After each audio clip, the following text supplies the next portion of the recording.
It didn't change my life in any way. I was living off of ramen noodles. The only difference is I parked a Ferrari out front of my dorm room. That's Emil Barr. He became worth $20 million just before his 21st birthday. But that's not really the story. The story is what happened after, what problem he decided to solve next, and why it might just be the most important bet anyone is making in the American economy right now. Emil grew up in a small town in Ohio. No wealth, no entrepreneurial pedigree. His mom was a teacher and originally from Russia. His dad worked in insurance. I grew up in a small town in Ohio. I don't think I ever really fit in. I think a lot of my growth story was, tied to kind of wanting to break out of the small town. He threw himself into things with an intensity that most kids his age just didn't have. Piano was first.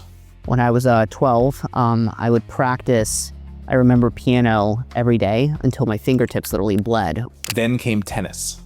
I would wake up at 4:30 a.m. every morning to go practice tennis for 3 hours before high school started. And then I played my first ever tennis tournament, and I lost to a football player that had practiced for 2 hours beforehand.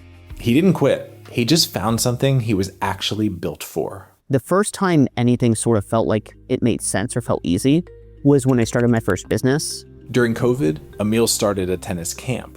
I think it was 70-day window. I made almost $70,000 in that summer between high school and going to college for the first time. Fresh off the back of his first success, he showed up at college, looked around, and realized that while everyone there was on TikTok, no brands were yet. We started offering TikTok marketing to companies. His first ever client was a Fortune 500 brand that he emailed from his student email address. They're like, "Is this a student project?" I'm like, "No, it's a business. You're going to pay us money." He drove an hour and a half downtown and went right up to the 47th floor. I showed up there in like jeans and a t-shirt, totally raggedy t-shirt. And they said, "Well, can you pull up your deck?" And I said, "What's a deck?" And that's about how well that first meeting went.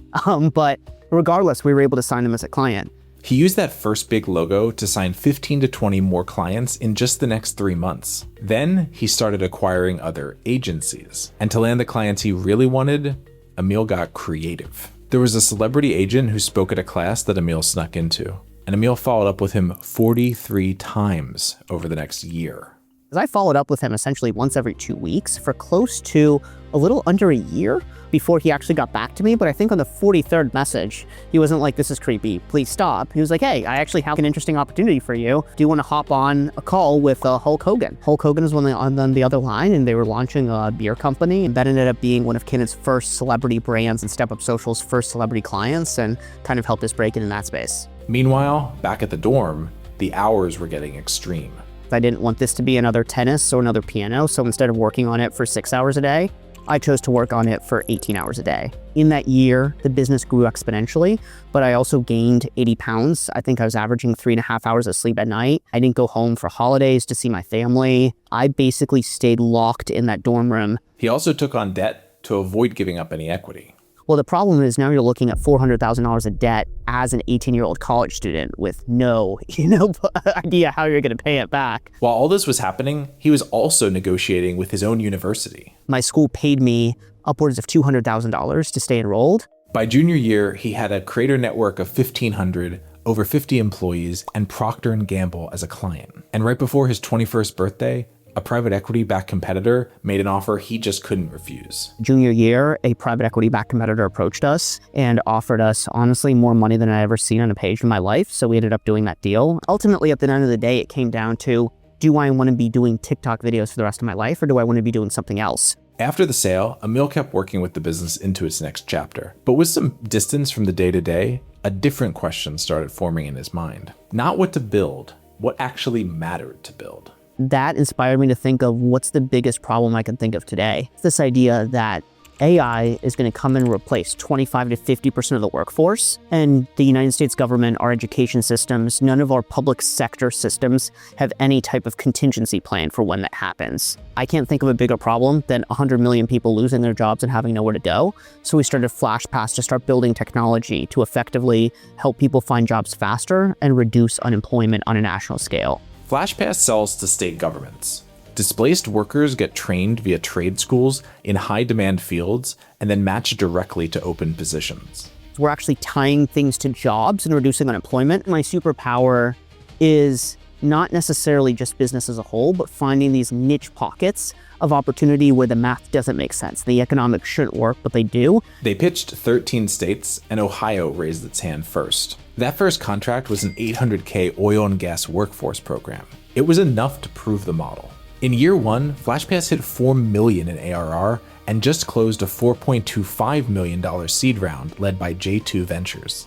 And now as private equity floods into trade schools, FlashPass seems like a good bet, since the jobs AI can't touch are about to become some of the most valuable ones in the economy. Ultimately, the goal is to become a billionaire by the time I turn 30. He's 23, but why the urgency? Why the intensity? And what does Emil actually believe about the cost to get there? Last summer, the Wall Street Journal called, and Emil wrote an op-ed. The internet responded with thousands of reactions and sent him trending on X. There's no alpha in conformity. If you do what everyone else is doing, it is very hard to have an extraordinary and outlier result.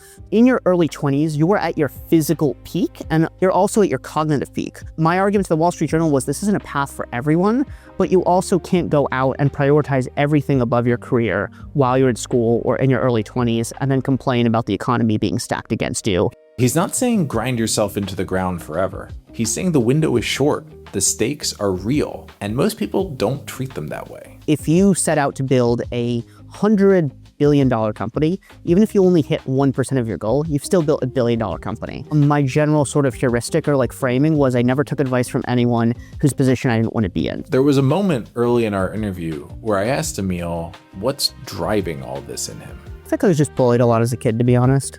The small town kid who bled through piano practice, who lost his first tennis tournament to someone who'd barely tried, who showed up to a Fortune 500 pitch in jeans, didn't know what a pitch deck was, and signed them anyway, who followed up with a stranger 43 times for a year and got Hulk Hogan on the phone. At the end of the day, I'm still a kid that grew up in a small farm town in Ohio. Who sold a company at 20 and asked himself what the biggest problem he could solve was, and is now betting that the biggest economic disruption in a generation is also the biggest opportunity to actually build something that matters. I think that this is about trying to prove that I can build a $1 billion business, more so than trying to prove to myself, more so than trying to prove something to someone else.